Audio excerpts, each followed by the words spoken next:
stand by His side, a united stand, fighting for truth across the land. With God as our strength, our spirits will soar. Truth and justice prevail forevermore.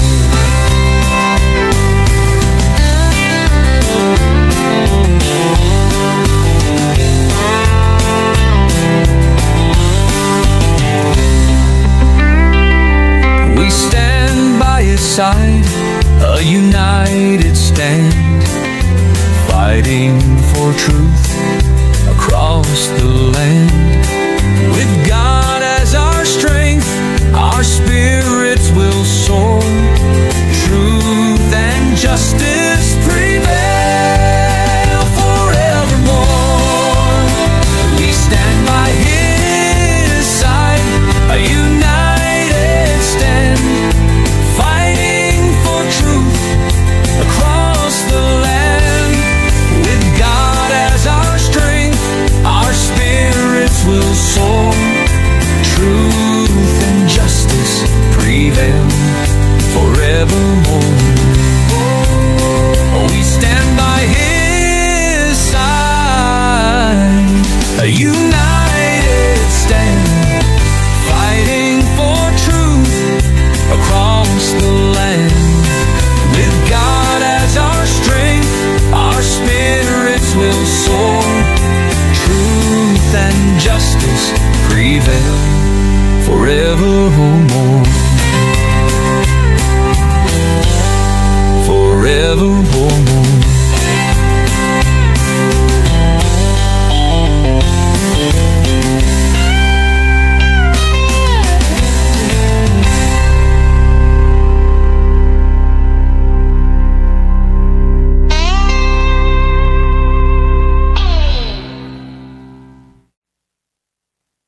Ngayon naman ay dumako tayo dito sa verse 6. Yan.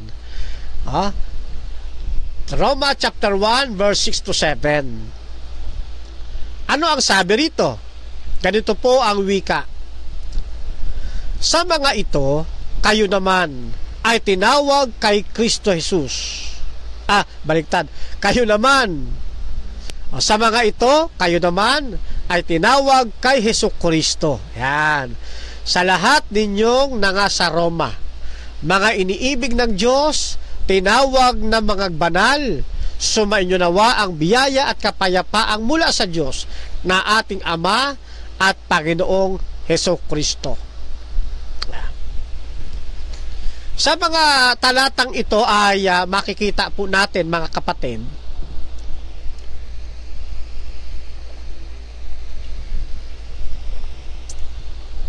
na gusto ni Apostol Pablo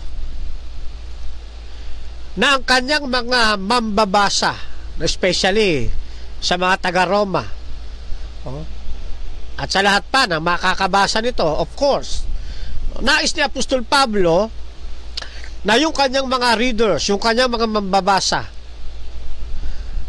ay makasumpong at maranasan nila mismo yung biyaya at kapayapaan na nagmumula sa ating Panginoong Diyos Ama at sa ating Panginoong Hesukristo.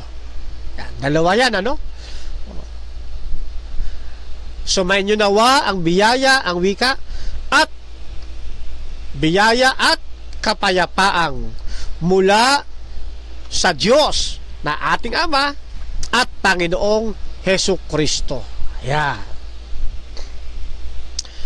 At dito, mga kapatid, ay gusto kong pansinin po ninyo yung pagkatawag ni Apostol Pablo sa ating Panginoong Hesus na Panginoong Hesukristo, o yung term na Panginoong Hesukristo.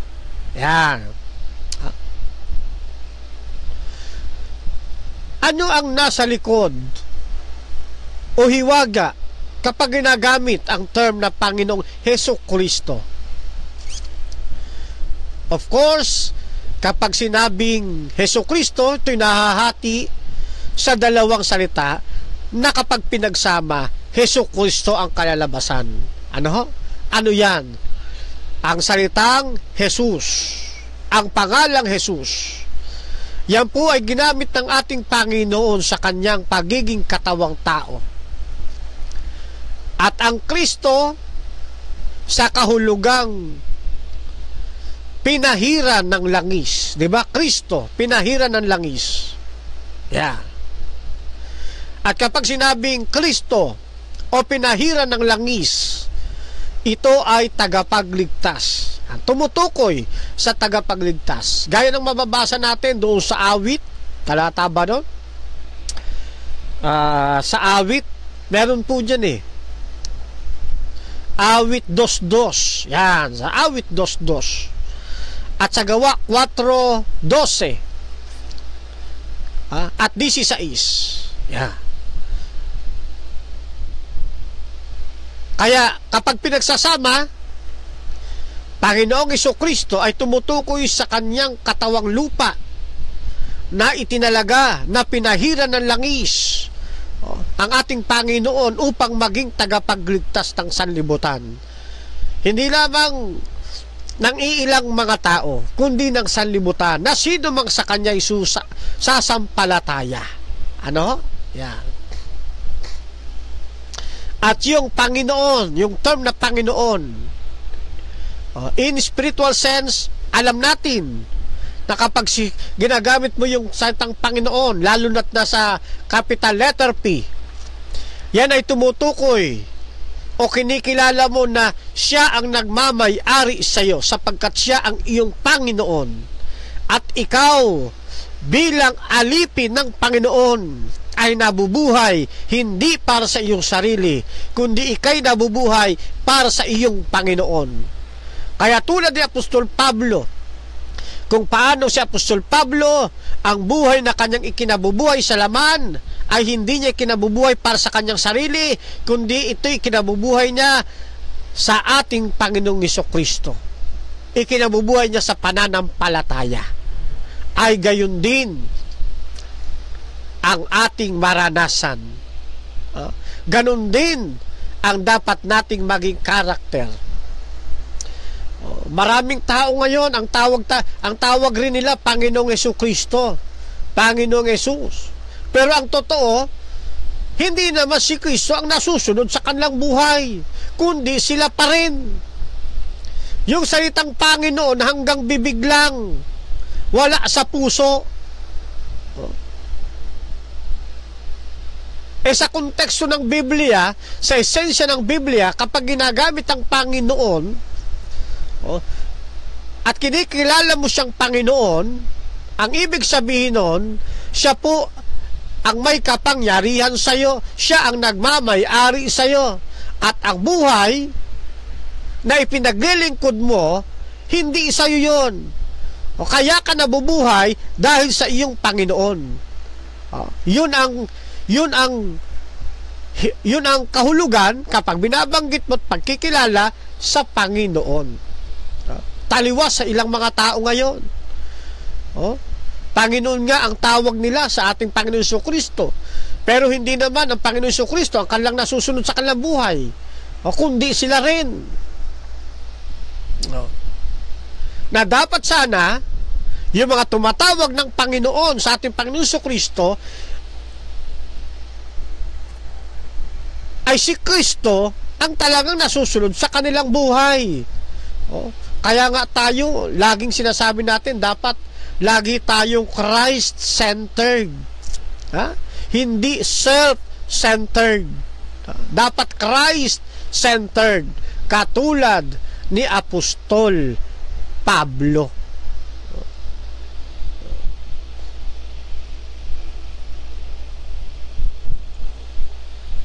Ngayon, gusto kong pansinin niyo yung mga hanay ng pagkakasaad sa atin, Sa mga ito, kayo naman ay tinawag kay Jesucristo.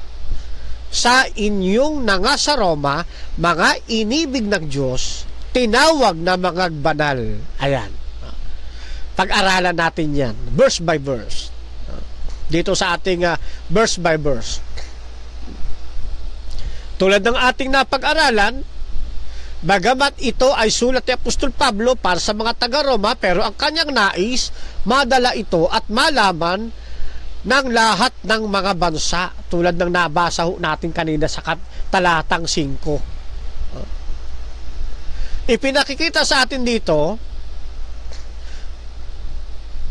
na yung mga taong wala pa kay Kristo, yung mga taong hindi pa sumasampalataya, hindi pa tunay na mga Kristiyano, yung talagang wala pa sa paanan ng ating Panginoong Diyos, tinatawag sila ng ating Panginoon upang sila ay banalin. Ang ganda ng layunin ng ating Panginoon, ano? Bakit sila tinatawag?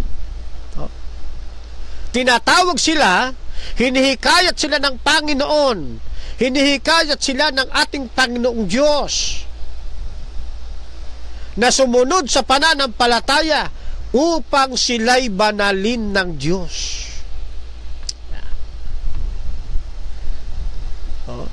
Tandaan natin, hihikayatin sila sa layuning ipinagkatiwala, ipinagkatawag ng Diyos sa atin, na tayo'y gaganap ng tungkuling pamamalitan ng Ebanghelyo upang sila'y magkaroon ng buhay na wala hanggan at sila'y banalin ng Diyos.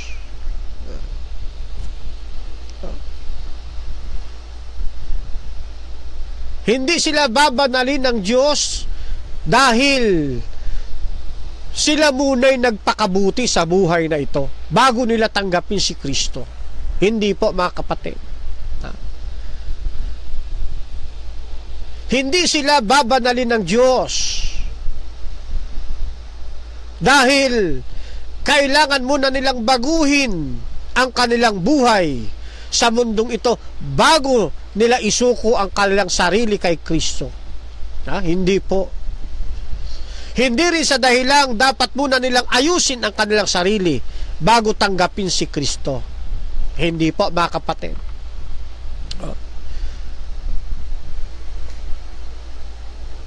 Kaya sabi nung kanta ano sabi? Gusto kong bumait, pero di ko magawa. Maraming tao gusto bumait kaya lang din nila magawa Minsan may mga inaaralan tayo, ano sinasabi? Brother Fernan, hayaan mo munang ayusin ko muna yung buhay ko bago ko tanggapin si Kristo. Kapag ayos na, saka ko tatanggapin si Kristo. Yan. Hayaan mo muna, Brother Fernando, babaguhin ko muna buhay ko, babaguhin ko muna sarili ko. Kapag nabago ko na, saka ko tatanggapin si Kristo. Hindi yan kailangan, mga kapatid. Hindi kailangang magpakabuti ka muna bago mo tanggapin si Kristo. Hindi kailangang sundin mo muna ang 10 Commandments bago mo tanggapin si Kristo. Hindi kailangang iayos mo ang iyong sarili o baguhin mo ang iyong buhay bago ka sumuko kay Kristo. Hindi po. Kailanmay hindi mo mababago ang iyong buhay. Hindi mo kayang ayusin ang iyong buhay. Hindi mo kayang ituwid ang iyong buhay sa harapan ng ating Panginoon bago mo tatanggapin si Kristo. Ang kailangan ng ating Panginoon, isuko na natin ang ating buhay kay Kristo at siya na ang bahala na tayo'y baguhin. Siya na ang bahalang mag-ayos ng ating buhay. Siya na ang bahalang magbago ng ating sarili. Siya ang gagawa ng kaparaanan upang tayo'y maiayos sa buhay na ito. Hindi natin kaya kapag wala ang ating Panginoong Kristo. Hindi natin kayang banalin ang ating sarili.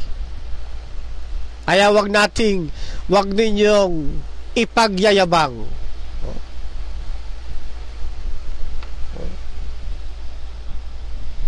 Sapagkat wala tayong bahagi sa kabanalang ito. Nang tayo'y wala ka pa kay Kristo, kaya tayo naging banal o tinatawag na mga banal dahil tayo'y binanal ni Kristo. Hindi natin binanal ang ating sarili. Nasusundan niyo ba, mga kapatid?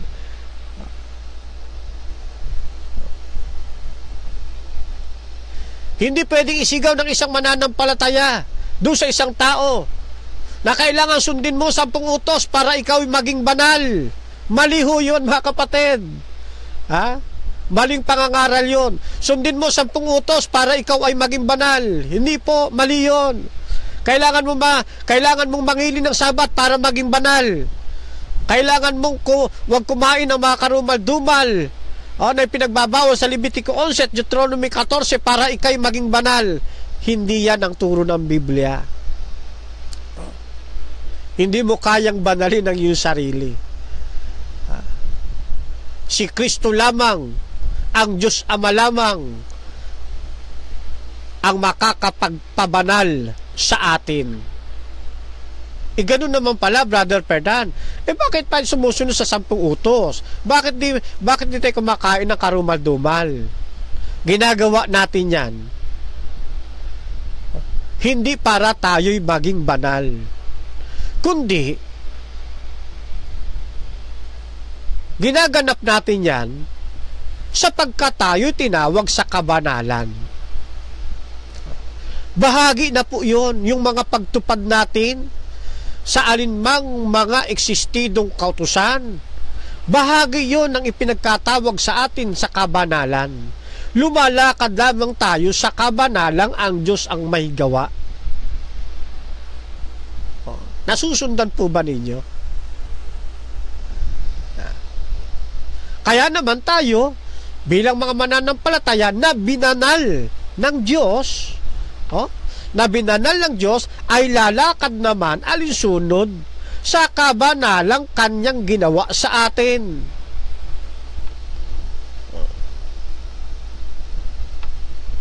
Yun ho ang kaibahan ng pananaw ng tunay na mananampalataya. Tignan nyo yung kwento doon sa Mateo, di ba? Merong binata, mayaman, walang humpay sa pagtupad sa kautusan ng Diyos. Katwir niya, sinunod na niya ang mga ito Kaya lang hindi siya banal sa paningin ng Diyos. May mga tao ganyan sumusunod pero hindi banal sa paningin ng Diyos. Kasi may kulang. Ano kulang? Yung total surrender. Yan. Isurrender mo ang iyong sarili sa ating Panginoon. Nang ikay wala pa kay Kristo, hindi mo kailangan baguhin o magpakabuti muna. Isurrender mo ng buo ang iyong buhay kay Kristo. At ang Diyos na ang bahalang babanal sa iyo. Ang Diyos na ang gagawa ng paraan upang ikay maging mabuti sa paningin ng Diyos. Ang Diyos na ang gagawa ng paraan upang ikay mabago sa buhay na ito. Ang Diyos na ang mag-aayos ng iyong sarili. Ang gagawin mo na lamang, isosurrender ka ng buo kay Kristo, at kapag ikay binanal ng ating Panginoong Diyos sa pamamagitan ng dugo ng ating Panginoong Hesus, lalakad naman tayo ng may kabanalan. Lalakad tayo ng may kabanalan, hindi sa pamamagitan ng ating husay, galing at lakas, kundi sa pamamagitan ng biyaya ng ating Panginoon Kristo at sa tulong ng banal na Espiritu. Ayan po yan, mga kapatid.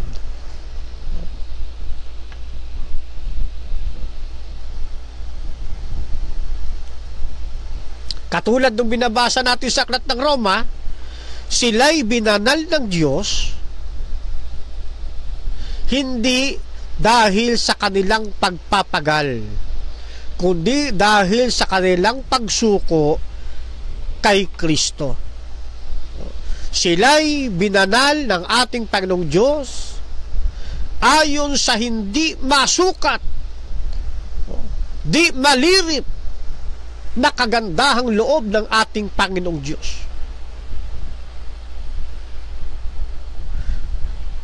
na sila, bagamat makasalanan, dahil sa kanilang pagtanggap, pagsunod sa pananampalataya, ay inilipat sa kanila ng ating Panginoong Diyos yung kagandahan ng buhay paglilingkod. Nakalasap sila ng libreng pabor ng ating Panginoon. Nalasap nila at naranasan nila yung hindi mapapantayan o di masayod na kahabagan ng ating Panginoong Diyos. Na kahit sila sa aklat ng Roma ay hindi karapat-dapat sa kaluwalhatian ng Diyos, pero ginawa ng Diyos na sila'y karapat-dapat sa kanyang harapan dahil doon sa libreng pabor, doon sa biyaya ng ating Panginoon. Ganon din naman tayo sa panahong ito. Binanal tayo ng ating Panginoong Diyos ayon sa kanyang kagandahang loob. Iniaabot sa atin yung kanyang biyaya na walang bayad, yung libreng pabor ng Diyos. Tayong hindi karapat-dapat, dahil doon sa kanyang biyaya, ginawa niya tayong karapat-dapat para maabot natin sa pamamagitan ni Kristo ang kanyang kaluwalhatian o ang kaluwalhatian ng Diyos Ama.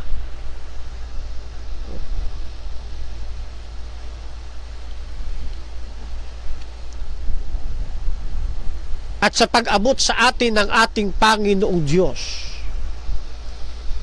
upang maging karapat-dapat sa harapan ng Ama, tayo po ay ginawang banal ng ating Panginoon upang tayo'y makaharap sa Diyos Ama na banal. At dahil tayo'y binanal sa pamamagitan ng mahalagang dugo ng ating Panginoon, namumuhay tayo ngayon ng may kabanalan. Kaya tayo'y sumusunod sa Ten Commandments. Kaya hindi tayo kumakain ng mga karumal-dumal, kaya tayo nangingilin ng araw ng Sabat, sapagkat sa kabanalang ito tayo tinawag ng ating Panginoon.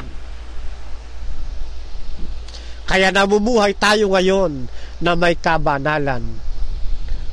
Ito ang replika ng ating walang katumbas na pagmamahal sa ating Panginoong Diyos. Sa ating mga pagtupad, ito'y isang kaligayahan. Doon naman sa mga ayaw, isa itong sumpa para sa kanila. Kaya ang gagawin nila, sapagkat ayaw nilang tanggapin yung katotohanan, kung ano-anong paninira ang gagawin nila sa bayan ng Diyos. At dahil ayaw talaga nilang sumunod sa Ten Commandments, sisirain ang kahalagahan ng Ten Commandments. Na hindi nila nalalaman na ang Ten Commandments ay pinitas mula sa mga hibla ng karakter ng ating Panginoong Diyos. Ano ba karakter ng ating Panginoong Diyos? Ang pagiging maibigin. Mula sa pag-ibig ng ating Panginoong Diyos, ang Ten Commandments ay hinibla mula rito. Tapos ayaw ng tao, ayaw nila, isang karangalan naman para sa ating mga anak ng Diyos na binanal ng Diyos. Yun ang kaibahan natin sa kanila. Habang nagngangalit ang kanilang mga bagang, ang kanilang mga ngipin, dahil mayroong mga binanal ng Diyos na nangingili ng araw Sabat, tumutupad sa Ten Commandments, hindi kumakain ng karumal-dumal, yun naman ang pagtuya ng kaaway. Normal sa atin ito. Ano kailangan natin gawin? Sa kabila ng mga pag-alimura na ginagawa sa atin, sa kabila ng panunukso nila, sa kabila ng ginagawa nilang mga iba't ibang anyo ng pag-alipusta, mananatili tayong tapat sa ating Panginoong Diyos. Bagamat sa buhay na ito'y maraming katitisuran, mananatili tayo sa pinagkatawag ng Diyos. Bakit? Sapagkat siya ang tumawag sa atin, siya ang nagbibigay ng libreng pabor, siya ang bumanal sa atin, siya rin ang nagpapalakas ng ating pananampalataya. Siya ang author ng ating pananampalataya. Kaya huwag kayo susuko, mga kapatid, sa pananampalatayang ito. Bagamat maraming mga tiwali na yumuyurak sa atin, sumisira sa dangal ng ating Panginoong Diyos sa pagtatatwa sa kanyang kautusan, ay mananatili naman tayong tapat sa ating Panginoon. Kaya abot-abot lagi ang aking pasasalamat sa Diyos sapagkat tinawag niya ako sa pananampalatayang ito ng Seventh-day Adventist Church. Hindi niya ako pinabayaan doon sa pananampalatayang Baptist na mayroong maling doktrina, kundi dito niya ako tinawag sa Seventh-day Adventist. At dito ko rin kayo hinihimok, mga kaibigan ko, na hindi pa namin kapananampalataya. Katulad ni Apostol Pablo, ang akin ring banal na naisin ay mapasunod kayo sa pananampalataya. Aling pananampalataya? Yang pananampalatayang totoo na ipinagkatawag ng Diyos sa atin, na siyang pananampalataya rin ni Apostol Pablo, na pananampalataya rin ng Seventh-day Adventist Church. Dito tayo magkaisa, mga kapatid at mga kaibigan.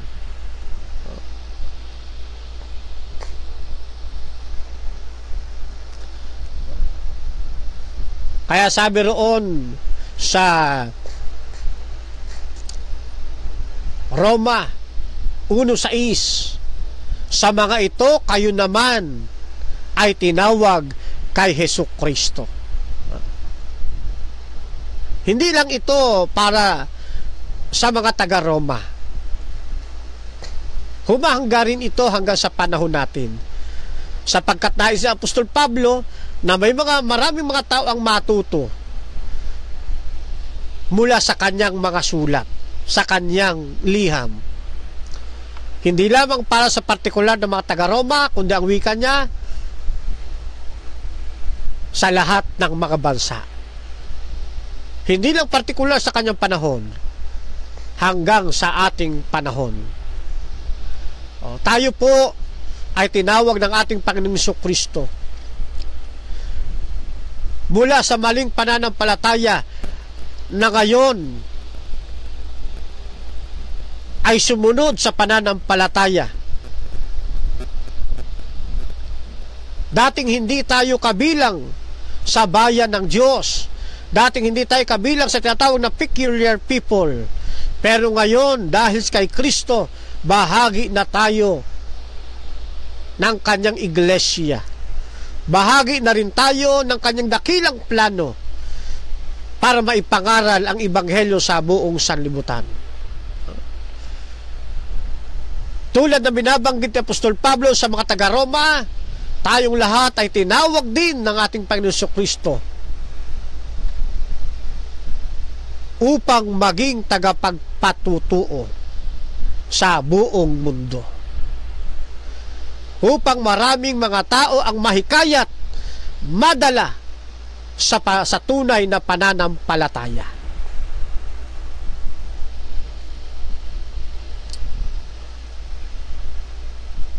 Bawat Kristiyano sa panahong ito, bawat tinatawag na Kristiyano sa panahong ito, may kanya-kanya na silang kinaanibang pananampalataya. Pero dapat malaman ng mga taong ito na yung kanila bang kinaanibang pananampalataya, yan ba yung pananampalatayang ipinagkakatawag ng Diyos? Tandaan ninyo, mga kapatid, ang pananampalataya ng Seventh-day Adventist, yan din ang pananampalataya ni Apostol Pablo. kung ano ang karakter ng Seventh-day Adventist sa mga aral na pinapraktis. Yan din ang mga aral na pinapraktis ni Apostol Pablo na mga aral na umiiral sa kanyang panahon.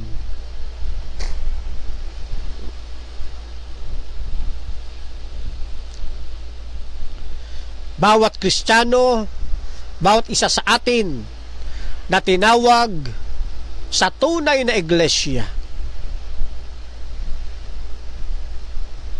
ay dapat na lumalago sa biyaya at pagkakilala kay Kristo. At sa pamagitan ng ating personal na pagkakilala kay Kristo at sa ating patuloy na paglago kay Kristo sa pamagitan ng kanyang biyaya, lalo tayong nagiging matibay. Bagamat mayroon tayong nakikitang mga kaanib ng Seventh-day Adventist na umaalis sa pananampalatayang Adventista. Ang iba'y nagtatayo ng kanilang pananampalataya. Ang iba na may umaanib sa mga huwadring pananampalataya. At pagkatapos ay gagawa ng mga programa sa himpapawid, gagawa ng programa sa social media, nasisiraan ang Seventh-day Adventist. Kahit na ganito ang nangyayari, mga kapatid, patuloy pa rin natin silang hinihikayat na sila'y magbalik loob sa ating Panginoon at muling bumalik sa iglesyang tunay na tinawag ng ating Panginoon hanggat bukas pa ang pinto ng awa at hanggang hindi sila inaabutan ng kamatayan. Masakit sa atin na nasa tunay na pananampalataya na yung mga umalis sa pananampalatayang ito ay biglang binawian ng buhay nang hindi nakakabalik. Masakit sa atin ito. Tulad ng Diyos na wala siyang kasiyahan sa kamatayan, o tayo rin bilang mga anak ng Diyos na kanyang binanal na tinawag sa tunay na iglesia, malungkot din sa atin ito at masakit din ito. Kaya hanggang ngayon patuloy tayong nananawagan sa kanila na dumating ang pagkakataon sa kanilang buhay, huwag nilang pairalin ang pride, iwanan na nila ang kanilang inaniban, ang kanilang itinayo ng mga iglesia, at muling magpasakop sa ating Panginoon at magbalik sa iglesyang ito ng Seventh-day Adventist Church. Sapagkat ito ang iglesia na dadalhin ng ating Panginoong Diyos sa piling ng Ama. Kaya kayo na mga kapatid, kung kayo'y natisod sa isang kapatid, huwag yan ang maging dahilan upang kayo'y umalis sa pananampalataya. Huwag. Yan dapat ang maging dahilan upang kayo'y lalong tumibay sa pananampalataya.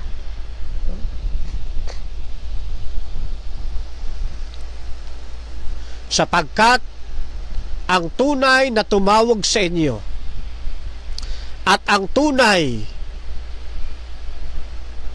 na naghikayat sa inyo ay hindi ang sinumang tumayo sa mga krusada, hindi ang sinumang mga laiko, kundi ang ating Panginoong Hesukristo mismo, tulad ng binabanggit sa aklat ng mga Roma. Sa mga ito, kayo naman ay tinawag kay Kristo. Tayo po ay hinikayat ng banal na Espiritu upang matawag kay Hesukristo, upang matawag kay Kristo. Ang mga laiko, ang mga pastor, sino mang tumayo sa mga krusada, nagkaroon ng personal Bible study, sila po ay mga taong nagpagabit lamang sa ating Panginoon, na ang totoong umihikayat ay ang banal na Espiritu upang tayo'y matawag kay Kristo.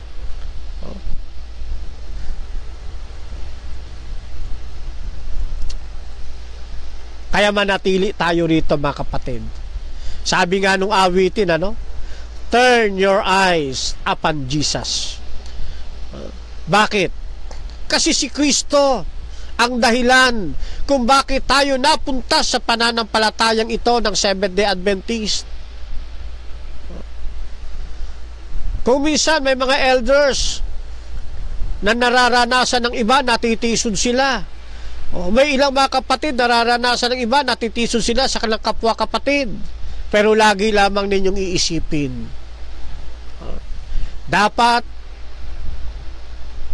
anumang mga katitisuran, hindi yan ang maging dahilan para mawala tayo sa pananampalataya. Turn your eyes upon Jesus. Bakit? Siya ang author ng ating pananampalataya. Ang banal ng Espiritu ang siyang humihikayat sa atin upang tayo'y matawag kay Kristo. Nakakahiya sa banal na Espiritu, nakakahiya sa ating Panginoong Kristo na sa katitisuran kay bilis nating matisod at hindi na natin tinignan ang pagpapagal ng banal na Espiritu at ni Kristo sa kanyang pagkatawag sa atin. Manatili tayo rito mga kapatid hanggang sa second coming. Manatili tayo rito hanggang sa muling pagbabalik ng ating Panginoong Jesucristo. Ano mang katitisuran ito, huwag nating isusuko rito ang ating buhay. Manatili tayong matatag sa pananampalataya. Ano kung maraming mga nag-alisan? Normal lang yon. Ang sabi ng ating Panginoon sa pagitan ng banal na kasulatan, kung sila'y atin, mananatili sila sa atin. At kung kaya hindi sila nananatili sa atin, sapagkat sila hindi atin.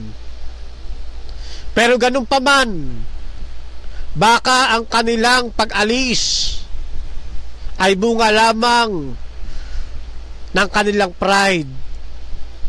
Umaasa pa rin tayo. Baka talagang sila'y atin pa rin. Nadala lang sila ng pride, ng kanilang kapusukan, ay umaasa pa rin tayo. At nangungusap sa kanila na sila'y magbalik loob. At tayo namang naiwan sa pananampalatayang ito. Huwag na kayong lalabas ng pananampalataya. Huwag na kayong lilihis.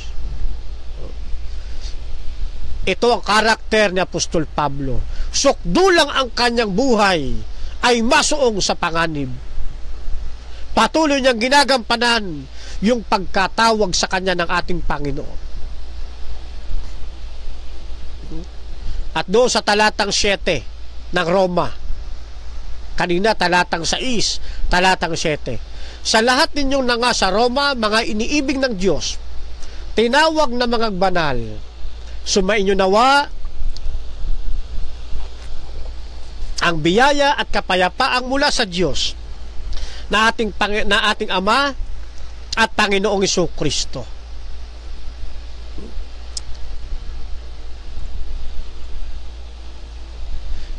Lagi ninyong iisipin, katulad ng sinasabi ni Apostol Pablo, na sa lahat ninyong nga sa Roma, mga iniibig ng Diyos, tinawag na mga banal, tayo man din ay gayon din. Tayo rin ay minamahal ng ating Panginoong Diyos. Tayo rin ay mahal na mahal ng ating Panginoong Diyos. At ang pagmamahal na ito ng Diyos ay isang masasabi kong pinakamalalim na katotohanan upang mahalin natin at huwag iwanan ang pananampalatayang ito ng Seventh-day Adventist Church.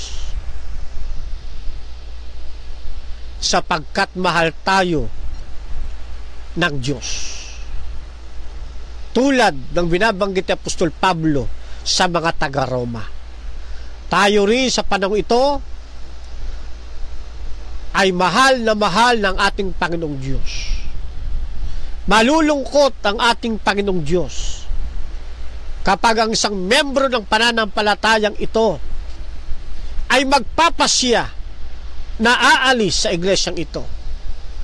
Malulungkot na gusto ang ating Panginoong Diyos kapag ang isa na membro ng Seventh-day Adventist Church, pagkatapos niyang umalis, sisiraan niya ang iglesia. Pagkatapos niyang umalis, yuyurakan niya ang pananampalatayang Adventista.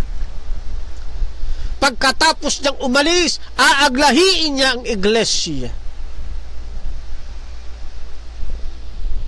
Hindi magiging masaya ang Diyos. Bakit? Biruin mo, minahal ka ng ating Panginoon. Pagkatapos kanyang mahalin, susuklian mo siya ng ganito. Pagkatapos kanyang mahalin, pagkatapos kanyang banalin, lalayasan mo siya sa iglesyang ito. Pagkatapos sisiraan mo ang kanyang iglesia, aaglahiin mo ang kanyang bayan, tutuyain mo ang kanyang bayan, gagawan mo ng kung ano-anong mga kwento ang kanyang bayan. Wala tayong pinag-iba doon sa mga walang utang na loob na pagkatapos mahalin ng ating Panginoong Diyos ay gagawan ng karimari-marim na kasamaan ang ating Panginoong Diyos. Mga kaibigan, pahalagahan natin ang pagmamahal ng ating Panginoong Diyos na ibinigay sa atin. Magbalik ka sa iglesyang ito. Huwag mong sirain ang iglesia ng ating Panginoong Diyos. Huwag mong tuyain, huwag mong yurakan ang iglesia ng ating Panginoong Jesus. Gabayan mo ang iyong buong sambahayan para manatiling matatag sa pananampalatayang ito. Huwag mong pairalin ang iyong pride para hindi bumalik sa pananampalatayang ito. Mapapariwara ka lang kapag kayang pride ang pinairal mo na gusto. Mapapariwara ka lang. Tandaan mo lagi, mahal ka ng ating Panginoong Diyos. At dahil mahal ka ng ating Panginoong Diyos, kaya sa pagkakataong ito, nais ko ring maibalik ka uli sa pananampalatayang ito. Dahil mahal ka ng Diyos, kung kaya't mahal na mahal ka rin ng mga kapatid natin sa pananampalataya. Nagagalit lang ang mga kapatid natin sa pananampalataya. Nagdadamdam lang sila dahil sa ginagawa ninyong pagyurak sa iglesia ng ating Panginoon. Nasasaktan sila at nakapagsalita ng mahihigpit na salita sa inyo dahil sa hindi tamang ginagawa ninyo sa kanyang iglesia. Pero sa kabila nito, mahal kayo ng iglesia. Mahal kayo na mga kapatid sa iglesia na inyong iniwanan, sapagkat mahal kayo ng ating Panginoong Diyos.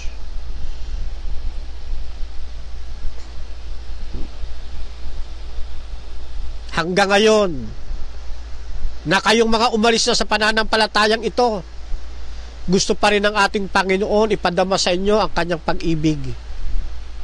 Nais pa rin ng Panginoon na kayo'y magbalik loob sa kanyang iglesia. Gusto niya na kayo'y datnan sa iglesyang ito. Gusto rin ng ating Panginoong Jesucristo na kapag siya'y bumalik na sa ikalawan niyang pagbabalik, ay datnan kanya sa loob ng pananampalatayang Adventist. Huwag mong pairalin ang pride, kapatid ko. Mapapariwara ka lang. At yun naman, mga kaibigan natin na nasa pagsusuri, huwag na kayong magdalwa-dalwa ng isipan, mga kapatid. Pahalagahan ninyo ang pagmamahal ng Diyos sa inyo. Tanggapin ninyo ang ipinagkakatawag sa inyo. Magpaakay kayo sa banal na Espiritu. At magkaisa tayo sa pananampalatayang ito. Habang tayo nagpapalago sa pananampalataya, hindi tayo mag-iiwanan.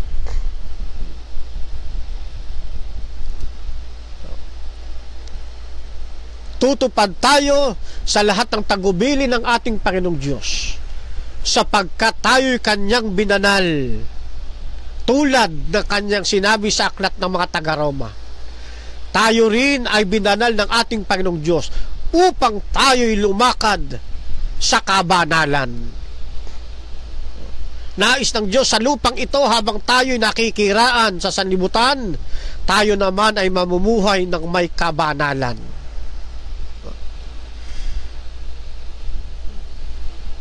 Ialay natin ang ating buhay sa ating Panginoong Diyos. Tulad ni Apostol Pablo. Ariin natin tayo'y alipin ng ating Panginoon. At ang buhay ng isang alipin, ikinabubuhay niya sa kanyang Panginoon. Ganito rin dapat ang ating maging prinsipyo.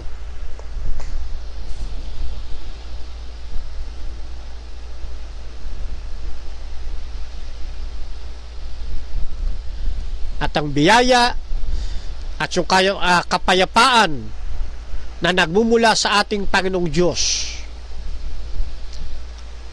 ay patuloy nating mararanasan, mga kapatid. Sa panahon ng ating mga pangluha, patuloy nating mga naranasang mga paghihikaho sa buhay, sa mga kabiguan natin sa ating sa mundong ito, ang biyaya at kapayapaang mula sa Diyos ay patuloy na mananagana sa atin. Di ba ninyo napapansin, mga kapatid? Kahit na tayo'y walang-wala na sa mundong ito, wala tayong maipanggastos, wala tayong maipanamit, pero tuwang-tuwa pa rin tayong nagpupuri sa Diyos. Bakit? Sapagkat merong inilagay sa ating puso na kapayapaan. At kunting katok lang natin sa ating Panginoon, agad na nagbubukas ang pinto. Mabait, mabuti ang ating Panginoon. Kaya manatili tayo. Yung mga nagsialis sa atin, mga lumabas sa pananampalataya, ako'y naniniwala, mga kapatid, minsan sa kanilang pagkakahiga, bago nila ipikit ang kanilang mga mata, ay mayroon pa ring nangungusap sa kanila na sila ay magbalik sa pananampalatayang ito na kanilang tinalikuran. Mayroon pa ring umuukil-kil sa kanilang damdamin, sa kanilang mga isipan.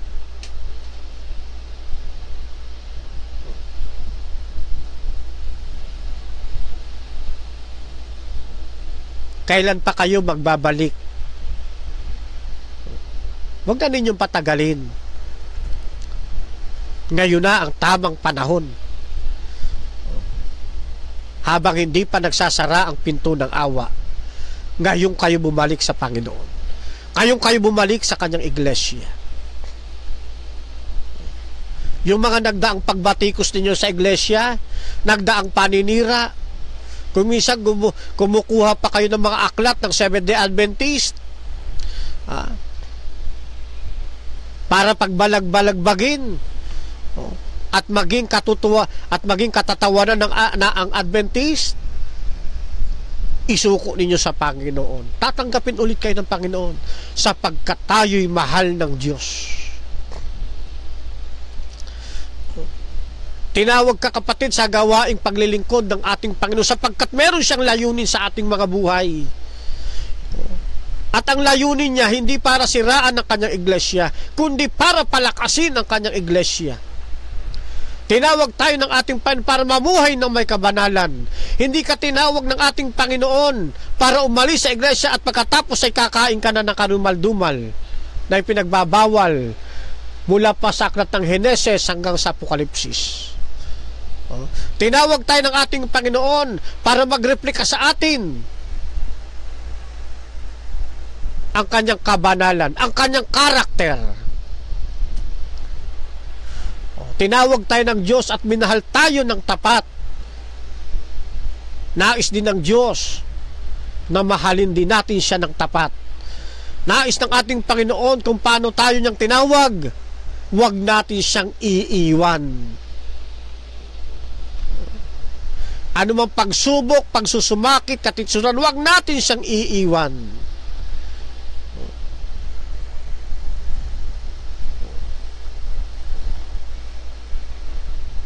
Mamuhay tayo sa piling ng ating Panginoon. Mamuhay tayo ng tapat, ng may kabanalan. Dala ang biyaya at kapayapaang mula sa ating Panginoong Diyos. Dito sa loob ng pananampalatayang Seventh-day Adventist Church, na siyang pananampalataya ng mga apostol.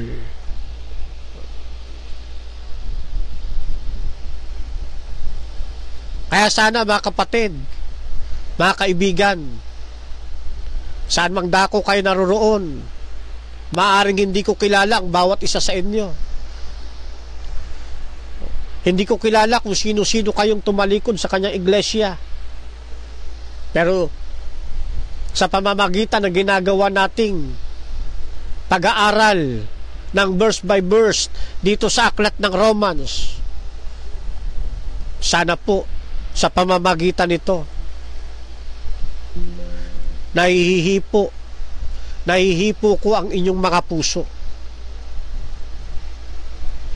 at sa pamamagitan ng ating pagpapagamit sa banal na Espiritu at sa ating Panginoong Diyos, muli ninyong madama kung gaano kayo kamahal ng ating Panginoon at kung bakit kayo tinawag, hinikayat sa pananampalatayang Adventista, at kung ano ang layunin ng ating Panginoong Diyos sa inyong buhay.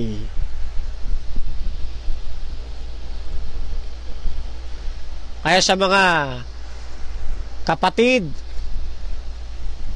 na hanggang ngayon ay bahagi pa ng pananampalatayang Seventh-day Adventist, mananatili tayo rito. Magpapakatatag tayo rito mga kapatid. Mahal tayo ng Diyos. Tinawag tayo ng ating Panginoon sapagkat meron siyang layunin sa ating buhay. Huwag nating iiwan ang ating Panginoong Diyos. Ang pag-iwan sa kanyang iglesia ay pag-iwan mismo sa Diyos.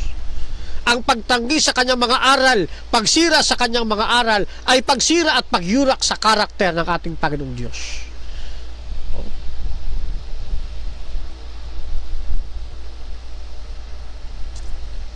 Akalain mo,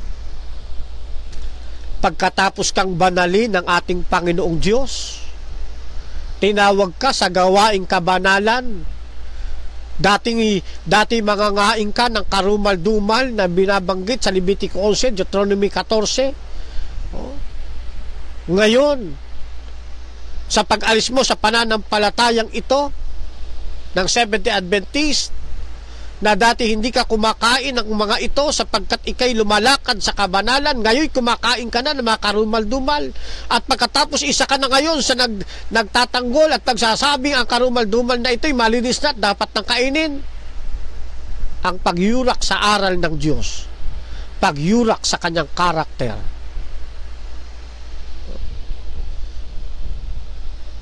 Kaibigan, gising! Panahon na para kayo'y gumising sa pananampalataya. Alang-alang sa kahabagan ng Diyos, sa kanyang pag-ibig sa bawat isa sa atin, manumbalik ka sa pananampalataya. Tatanggapin ka uli ng ating Panginoong Diyos. Tatanggapin ka uli ng ating Panginoon. Hayaan mo na yung pride. Hayaan nyo na yan.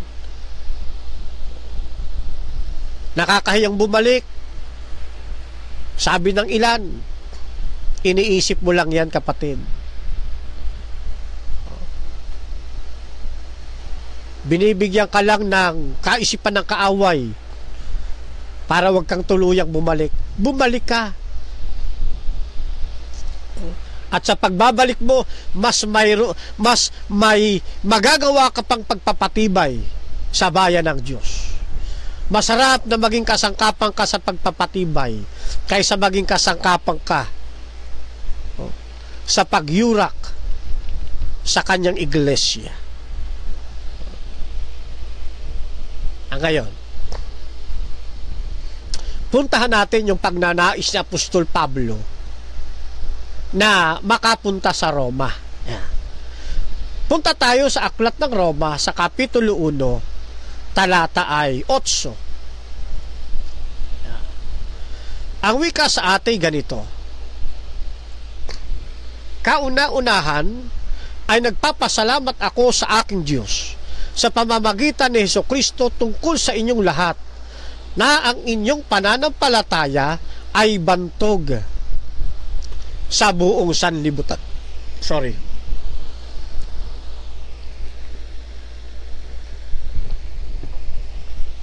Ano sabi sa talatang ito?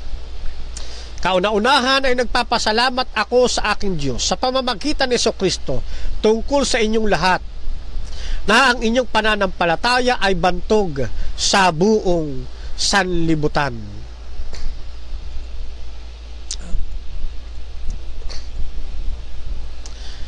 Napapansin ninyo ang ugali ni Apostol Pablo? Lagi niya sinasabi sa kanyang mga sulat, at nakikita natin na ang lagi niyang itinataas ay ang ating Panginoong Diyos. At bukod dito ay ang kanyang pasasalamat. Kaya doon sa binasa natin, kauna-unahan ay nagpapasalamat ako ika sa aking Diyos sa pamamagitan ni Hesukristo tungkol sa inyong lahat. Bago pa palawigin ni Apostol Pablo ang kanyang pagsulat, ay nagpapasalamat na muna siya sa ating Panginoong Diyos. Inuuna niyang pasalamatan ang ating Panginoong Diyos bago pa ang iba niyang mga layunin o mithiin sa kanyang pagsusulat. Nagsimula siya sa talatang ito ng Roma 8 sa pasasalamat sa ating Panginoon.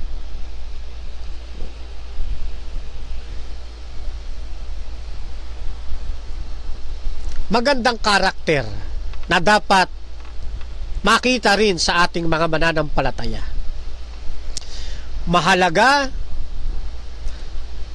para sa isang mananampalatayang Kristiyano ang laging mapagpasalamat sa ating Panginoong Hesus.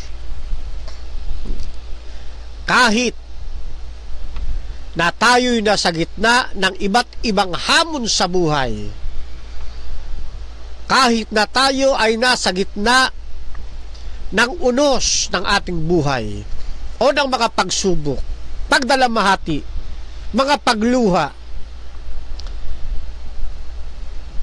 ay lagi pa rin tayong magpasalamat sa ating Panginoong Diyos.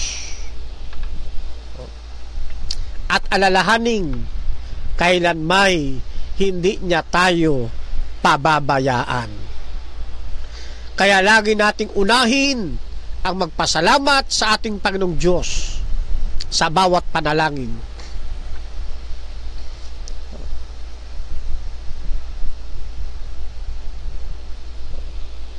Kaya maganda ang pinakikitang larawan ni Apostol Pablo. Hindi masamang magpasalamat sa kapwa-tao. Isang magandang larawan ito na tayo mapagpasalamat din sa ating kapwa. Pero masarap na maging karakter natin, lagi nating uunahin ang ating Panginoong Diyos sa bawat pasasalamat. Kaya dito sa talatang ito, bagamat pinupuri ni Apostol Pablo yung mga mananampalataya doon sa Roma habang kanyang isinusulat, yung mga papuri yung mga pasasalamat ay ibinabalik rin sa Kanya ng ating Panginoong Diyos.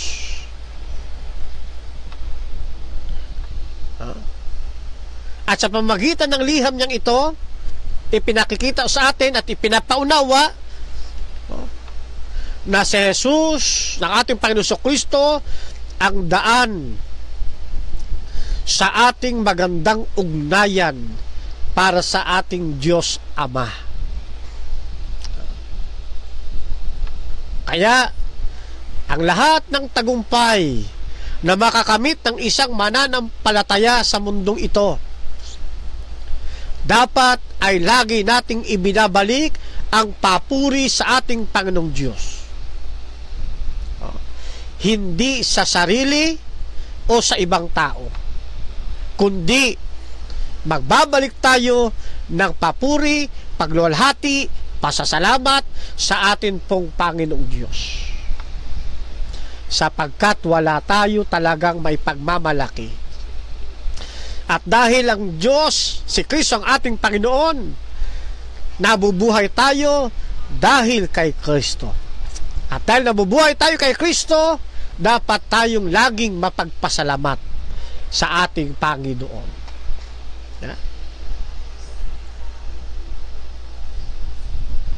Ngayon, sabi doon sa ating binabasa, kauna-unahan ay nagpapasalamat ako sa aking Diyos sa pamamagitan ni Jesucristo tungkol sa inyong lahat, na ang inyong pananampalataya ay bantog sa buong sanlibutan. Ano sabi?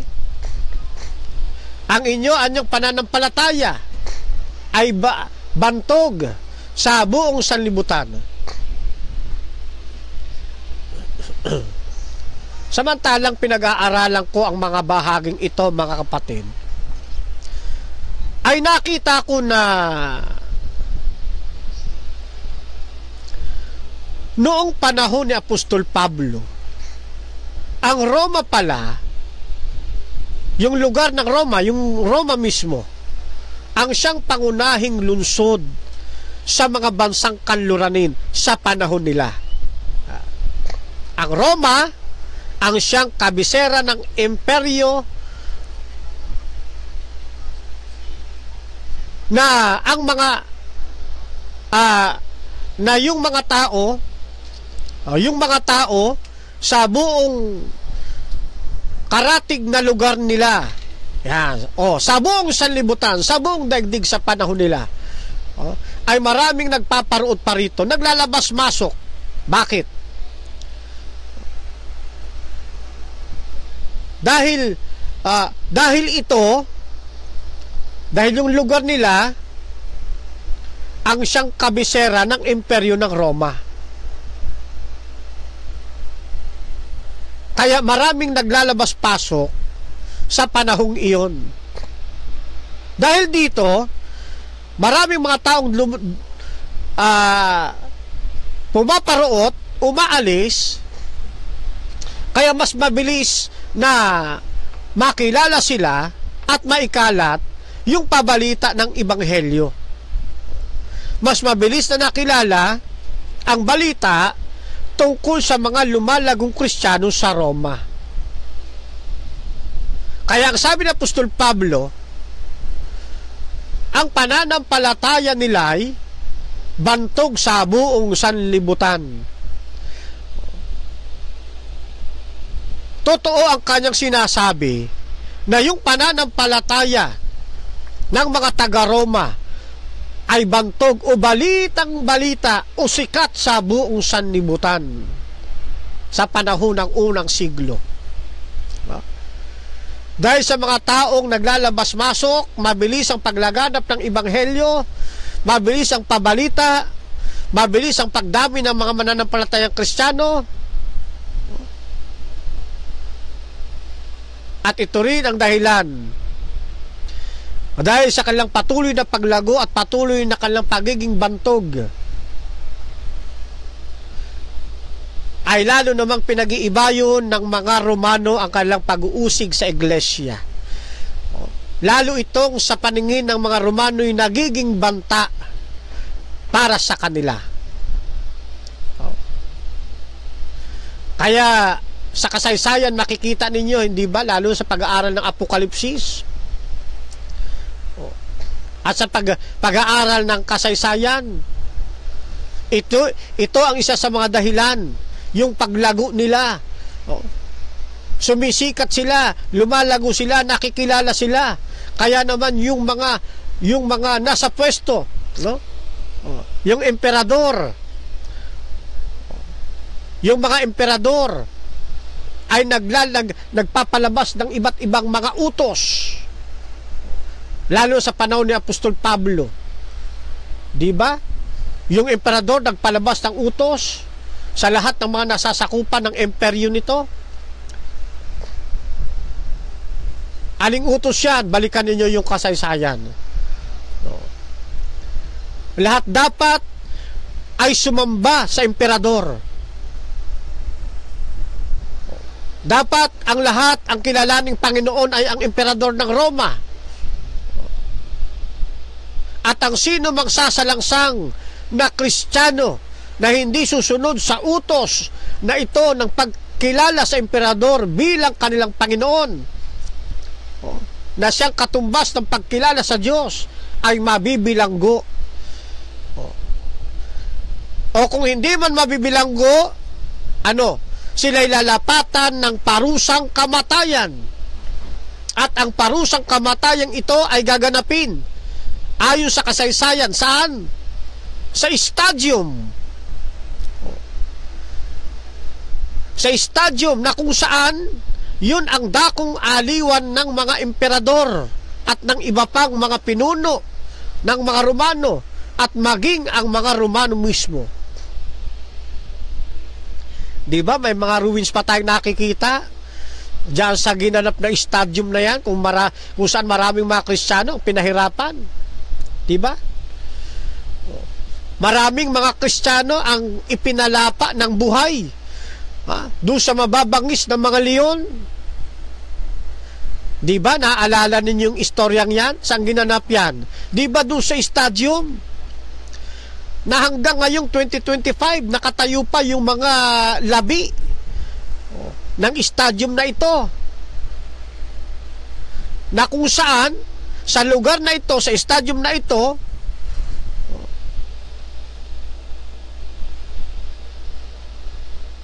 na aliwan ng mga emperador, ay maraming mga inosenteng buhay ng mga Kristiyano ang nawala dahil sa kanilang pananampalataya kay Kristo. Hindi nila isinuko yung kanilang pananampalataya. Mga kapatid, maaari, posible na maulit din ito sa hinaharap. Hindi ko sinasabing mauulit talaga. Kung sakali o posible, sapagkat posibleng maulit. Kung sakali, hindi naman eksaktong kaganapan tulad ng nangyari noong panahong ito. Kung sakali na ang bayan ng Diyos ay gambalain, usigin ng pamahalaan, pilitin natin sa biyaya ng ating Panginoon hanggang kamatayan ay makatayo sa panig ni Kristo, tulad ng karanasan ng unang mga Kristiyano. Hindi ang parusang kamatayan o pagkabilanggo ang siyang magsusuko ng ating kahinaan, kundi dapat ihanda natin ang ating mga sarili sa anumang ganitong uri ng sitwasyon. Manatili tayong matatag. Sukdulang ang ating buhay ay malagay sa peligro. Kaya yung mga katitisuran sa iglesia, baliwalain nyo yan, mga kapatid. Ihanda natin yung ating sarili sa mas malaking laban. Sa mas malaking sakuna. Ihanda natin ang ating pananampalataya sa mas malaking trahedya ng pananampalataya. Yung mga papitik-pitik na pagsubok, mga papitik-pitik na katitisuran sa loob ng iglesia, balewalain natin yan, mga kapatid. Iluhod natin ang ating tuhod. Idalangin natin sa Panginoon. Magpatuloy tayo sa pananampalataya. Ihanda natin ang ating buhay pananampalataya sa mas malalaking dagok ng ating buhay, alang-alang kay Kristo. At mananatili tayo. Ito yung lagi nating sinasabi. Manatili tayo hanggang sa katapusan ng panahon sa loob ng ating iglesyang ito. Tulad ng ginawa ng mga Kristiyano noong unang siglo. Sukdulang ang kanilang buhay ay mailagay sa stadium, ay nanatili silang tapat hanggang sa sila'y abutan ng kamatayan. Ito rin ang nais ng Diyos sa bawat isa sa atin. Manatili tayong matatag, manatili tayong matibay, hindi sa katatagan natin, kundi sa kapangyarihan at biyaya ng ating Panginoon sa tulong ng banal na Espiritu.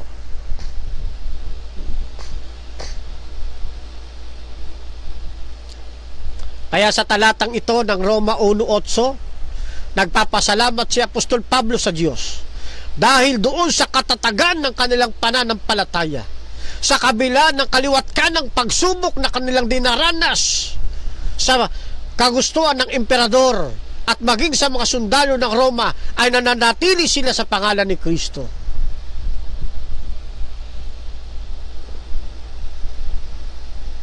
Tulad ng ipinakitang karakter ni Pablo, tayo man din dapat na laging mapagpasalamat sa Diyos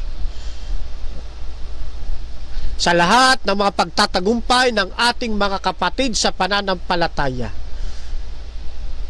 sa atin mismong pagtatagumpay sa buhay pananampalataya, sa tulong at biyaya ng ating Panginoong Jesucristo at ng banal na Espiritu.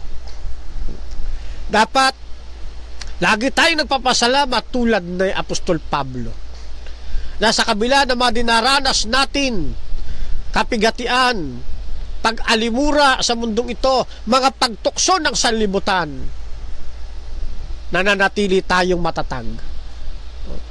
At tayo'y nananatiling nananagumpay sa biyaya ng ating Panginoon at sa tulong ng banal na Espiritu. Nagiging matatag tayo sa pananampalataya.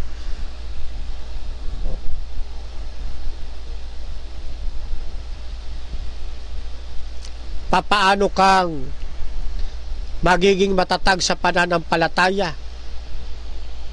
kung sa isang kisot lang aalis ka na kagad sa pananampalataya? Meron ka lang nakatampuhan, umalis ka na sa pananampalataya.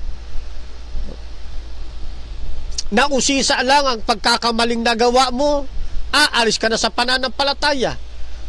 Hindi mo lang nakuha yung gusto mo na ikay mailagay sa posisyon, umilas ka na sa pananampalataya. Hindi ka lang nailuklok doon sa gusto mong pwesto, umalis ka na sa pananampalataya.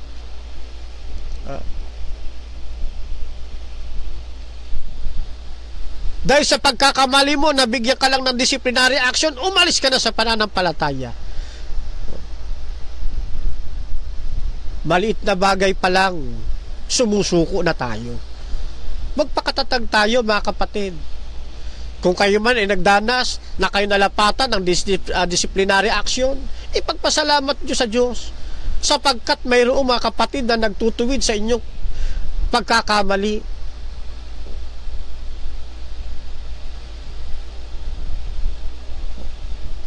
Kung hindi man ninyo naabot, hindi man napunta sa inyo yung gusto ninyong pwesto hindi kayo nailuklok doon sa gusto nyong pwesto, ipagpasalamat nyo pa rin sa Diyos.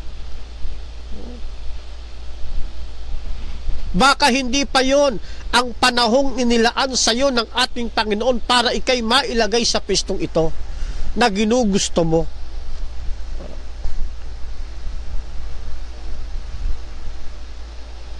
Hintayin natin na tayo'y mailuklok ng Diyos doon sa gusto nating pwesto. Manatili ka dito sa iglesia at ihanda ang ating sarili sa mas malaking pagsubok at kapigatiang daranasin ng kanyang bayan. Kapag ginawa mo ito, kapatid, mananagumpay tayo sa biyaya ng ating Panginoong Hesus at sa tulong ng banal na Espiritu. Kaya sa lahat ng bagay, wag puro murmurings. Wag puro, ano ba yung Tagalog ng murmuring? Wag puro reklamo. Sa buhay na ito, wag puro reklamo. Wag puro pintas.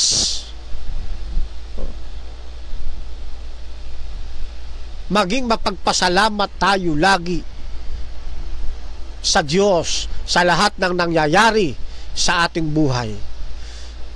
At hilingin natin na tayo ay patatagin ng ating Panginoon. Katulad ng mga iglesia sa Roma, sila'y naging bantog. At dahil sa kanilang kabantugan, nagiging inspirasyon sila sa ibang pananampalataya. Tayo man din ay dapat na maging inspirasyon ng iba nating kapananampalataya. At hindi tayo ang maging dahilan para ang kapwa natin kapananampalataya ay matisod sa pananampalataya. Huwag tayo ang maging dahilan ng kanilang pag-alis sa pananampalataya. Masarap na tayo ang dahilan, na tayo ang isa sa mga dahilan kung bakit sila lumalago at sumasaya sa loob ng pananampalatayang ito. Di ba?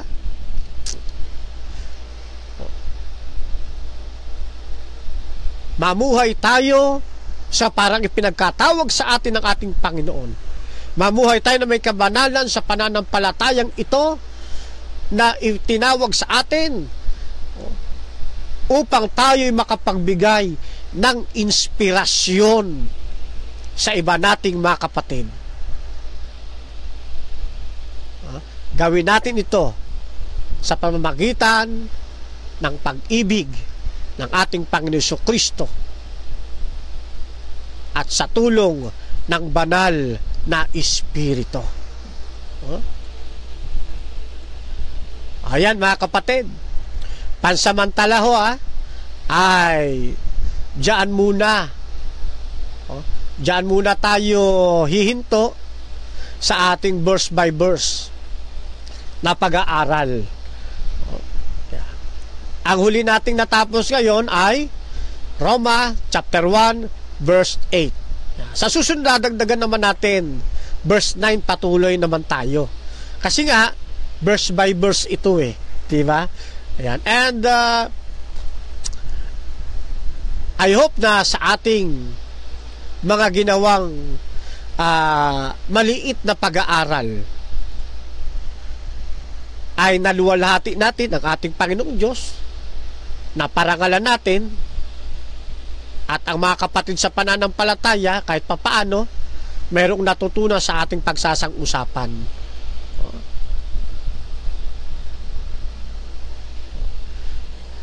At syempre bago tayo dumako sa pagpapaalamanan, ay kaligayahan ko na kayo po ay patuloy kong mabati yung mga hindi ko nabati. Ayan. Shout out kay kapatid na Danilo Tano. Yan, maraming salamat po sa patuloy ninyong pag-antabay sa atin pong programa dito po sa Ayon sa Kasulatan o ASK, Ayon sa Kasulatan, Gabay sa Katotohanan. Okay. Shout out kay kapatid na Jeremias Arquero Corpus.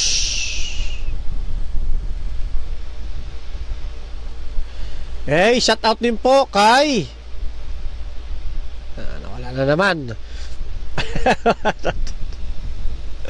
Nawala lagi. Ano ba yan? Pabati na ako, nawala na naman eh. Shout out Shamayin Ahava. Yan, no? Ano ba pangalan ito?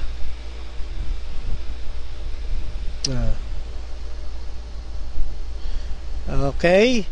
Naku, ang bilis. Siguro dapat baguhin to ng ano, no? Ng Facebook, no? Dapat pag kahit live, yung mga comments dapat hindi nawawala. Dapat nandiyan lang, no? Yan. Aha. Try ko nga itong yan, no?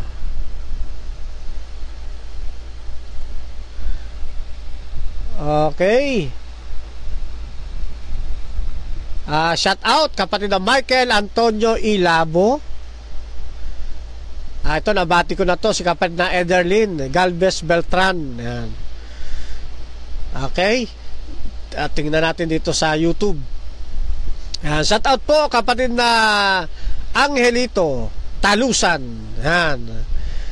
Go forward and God bless you. Yan. Thank you sir Angelito Talusan.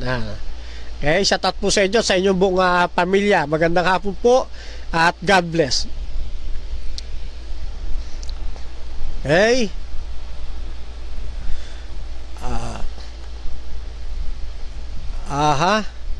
Si pangalan Obedience T, sabi niya, 10 commandments is the byproduct of our fervent faith in Christ. Ayun. Watching from Washington. Salamat kapatid, Obedience. Yan, thank you. Bagay na bagay sa inyo Obedience. Okay, shoutout po sa inyo. Arnold Villaneza. Yan. Good PM bro. Shoutout po from Palawan. Shoutout sa mga taga Palawan at sa mong pamilya na kapatid na Arnold Villaneza. Shoutout po sa inyong lahat. Okay. Hindi ko na makita yung ibang ano, no? Kim Navarro. Yan, shout out po kapatid na Kim.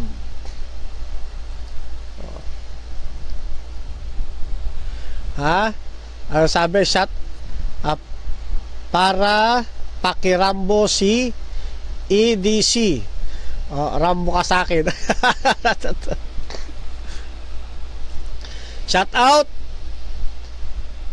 At nabati na natin to, no? Pero ang kapatid nating ito na si Miji Taimi P. Mugs, watching from Italy. Yan, from Magvos family. Okay, shout out po sa inyong lahat dyan. Okay, so wala na, no? Tanong ni Pastor Alexander Santos kay AI Brian Badaw, kailan ka magtuturo? Yan, shout out sa iyo kapatid AI Brian Badaw.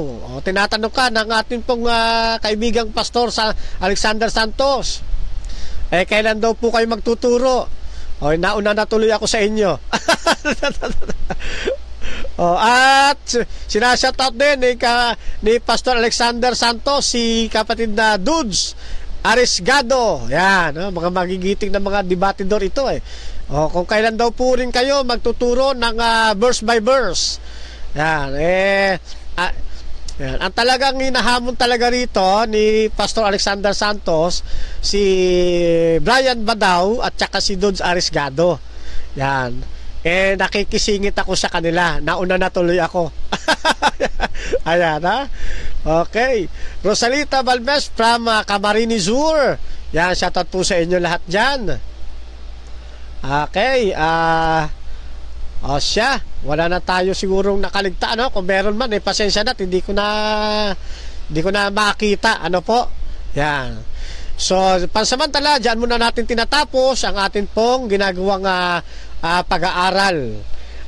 At sinashoutout ko rin ang kabuuan ng membro ng 3A Media. Sa lahat po ng membro ng 3A Media, magandang hapon po. Ganon din sa buong membro ng Advent Biblical International Ministry. Patuloy po kayong pagpalain ng ating pong Panginoong Diyos. At sa lahat ng mga kapatiran na may mga programa sa social media, sumayin nyo po ang pag-iingat ng ating pong Panginoong Diyos. Dako tayo mga kapatid sa ating pagtatapos na panalangin. Let us pray. Maraming salamat po Amang Banal sa isa na namang makabuluhang pag-aaral. At salamat sa patuloy niyong pag-antabay.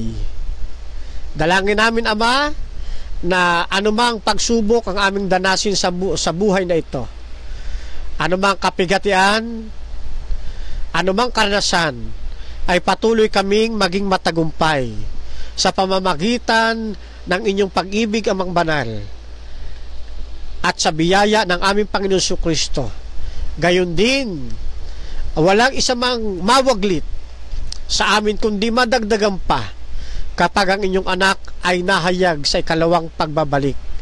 At ang pakikipisan ng Santong Espiritu ay patuloy naming maranasang lahat hanggang sa katapusan ng daigdig. Binabalik po namin ang aming pagluwalhati, pasasalamat at papuri sa inyo, Ama, sa pamamagitan ng aming Panginoong Jesucristo. Amen. Okay mga kapatid, ay ang inyong pong maliit na lingkod kay Kristo, Master Guide Fernando B. Camacho Jr. ay patuloy na iniiwan kayo sa makapangyarihang palad ng atin pong Panginoong Diyos. Hasta la vista. Viva el Señor. Viva Adventista del Séptimo Día. Chokbok, hamnida, mispa sa inyong lahat mga kapatid. God bless po.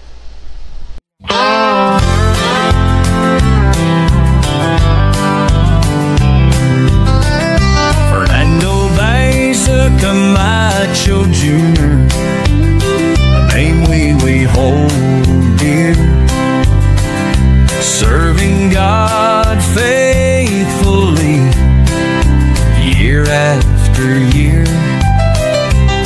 a beacon of hope shining ever so bright, guiding us forward with all of His might. We stand by His side, a united stand, fighting for truth across the land.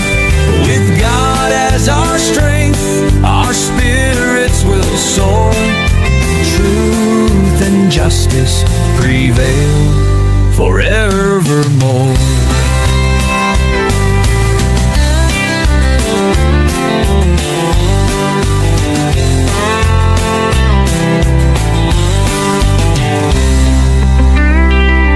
We stand by His side, a united stand, fighting for truth across the land.